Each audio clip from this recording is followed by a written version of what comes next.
कई बार हम विश्व भर में अपनी अलग पहचान बनाने वाले महापुरुषों या इतिहास के अमिट पन्नों पर सजे व्यक्तियों की जिंदगी को देखकर एक अद्भुत तरह की बेचैनी महसूस करते हैं।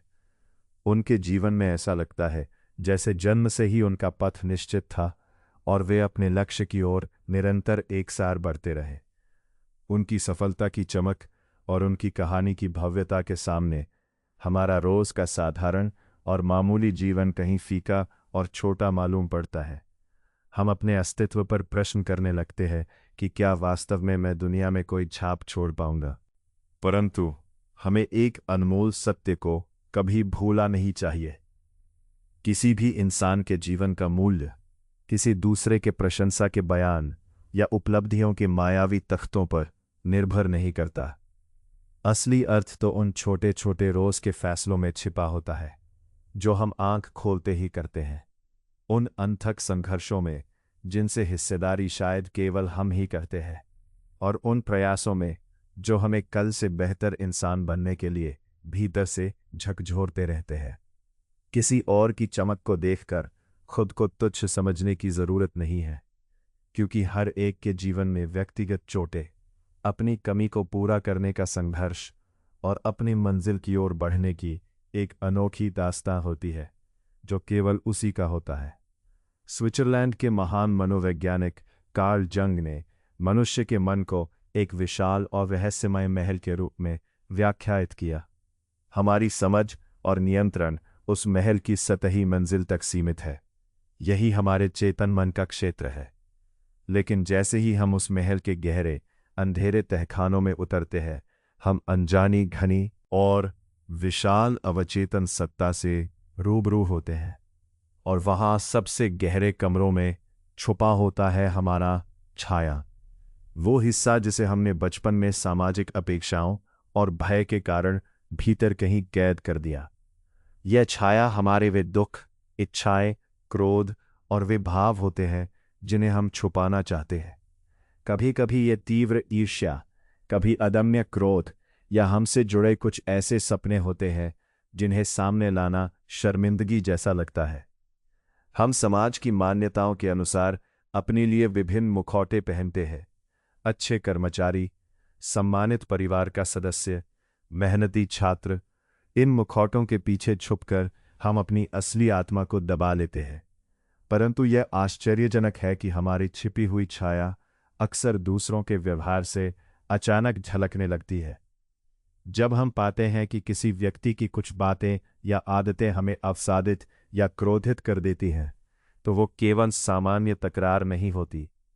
जंग के विचार में यह हमारी खुद की छाया का प्रतिबिंब होता है जो उस व्यक्ति में परिलक्षित हो रहा होता है। गुण या भावनाएं हम खुद पे पूरी तरह अस्वीकार कर चुके हैं। वे बिना हमारी अनुमति के दूसरों में चुभती हैं। यही कारण है कि हम दूसरों की कड़ी आलोचना करते हैं। यह आलोचना स्वयं हमारे भीतर छिपे हुए हिस्सों की पहचान करने की एक चाबी है। यदि हम अपने अंगुलियों का इशारा रोककर नजरें अपने अंदर के सफर पर लगा दें, तब जाकर हम सच्चाई से अपना सामना कर पाएंगे। दुख की बात यह है कि अधिकतर लोग अपनी कमजोरियों और नकारात्मक भावनाओं को पाप समझते हैं। उन्हें मिटाने या छुपाने की पुरजोर कोशिश करते हैं। वे पूर्णता की ओर इतनी आसक्त होते हैं कि बिना खोट के सफेद माटी की तरह परिपूर्ण जीवन बिताने को ही सही मानते हैं। लेकिन मन की इन गहराइयों में कैद छायाएं समाप्त नहीं होती। वे दबाव में सिमटकर दिन प्रतिदिन और भी विशाल दरिंदा बन जाती हैं। जब हमारा मानसिक संतुलन बिखरता है, ये दबे हुए भाव क्रूर विस्फोट या गहरी उदासी के रूप में हम पर टूटता है। इसलिए अक्सर हम देखते हैं कि सामान्यतः शांत स्वभाव वाले लोग अचानक छोटे छोटे कारणों पर भारी आक्रामकता दिखाते हैं, या पूर्णतया सक्षम व्यक्ति घुटनों के बल गिरकर एक कोहरे की तरह अजीब सी थकावट में डूब जाते हैं। इसीलिए असली आंतरिक विकास वो नहीं जो अपनी कमजोरियों को कठोरता से काट फेंके, बल्कि वो है अपने अंधेरे पहलू को प्यार से अपने हिस्से के रूप में स्वीकार कर उसे अपनाना। हमें उस अंधकार को अपना सहयात्री बनाने की बुद्धि विकसित करनी होगी। जैसे कि जब हम गुस्से को केवल एक नकारात्मक भावना नहीं बल्कि अपने बचाव की ताकत और ऊर्जावान प्रेरणा के रूप में देखना सीखते हैं, तब वो हमारी अस्मिता को मजबूत करता है। अपने भीतर जलती ईर्ष्या हमें इस बात का सत्यापन करती है कि हमारी आत्मा किस गहरे क्षेत्र को पाने की लालसा में जल रही है, और जो आलस हमें ढालता है वो हमारे शरीर और मन की पुकार है कि अब विश्राम का समय है। जैसे प्रकाश जितना तेज होता है उसकी छाया भी उतनी ही स्पष्ट होती है, वैसे ही जब हम अपने अंधे पक्षों को भी पूरी मानवता के साथ गले लगाते हैं, तभी हम नकली मुखौटे उतारकर संपूर्ण अस्तित्व के रूप में खड़े हो पाते हैं। फिर भी जितनी भी गहरी समझ और आत्म साक्षात्कार हमें प्राप्त हो, यदि वो हमारे दैनिक कदमों और कर्म में से जुड़ नहीं पाती, तो वो केवल मानसिक भ्रम के समान होती है।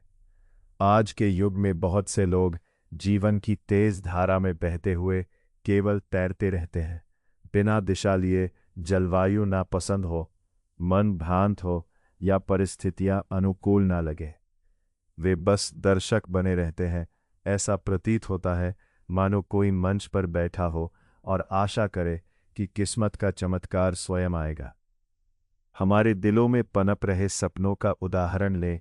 कई लोग ऐसे होते हैं जिनके मन में एक अद्भुत संसार रचने की इच्छा होती है, कोई किताब लिखने या कला का सृजन करने का ध्येय, परंतु जो निष्क्रियता के साथ गुजरते हैं वे कहते हैं जब प्रेरणा आएगी, अगले महीने जब मन मिले।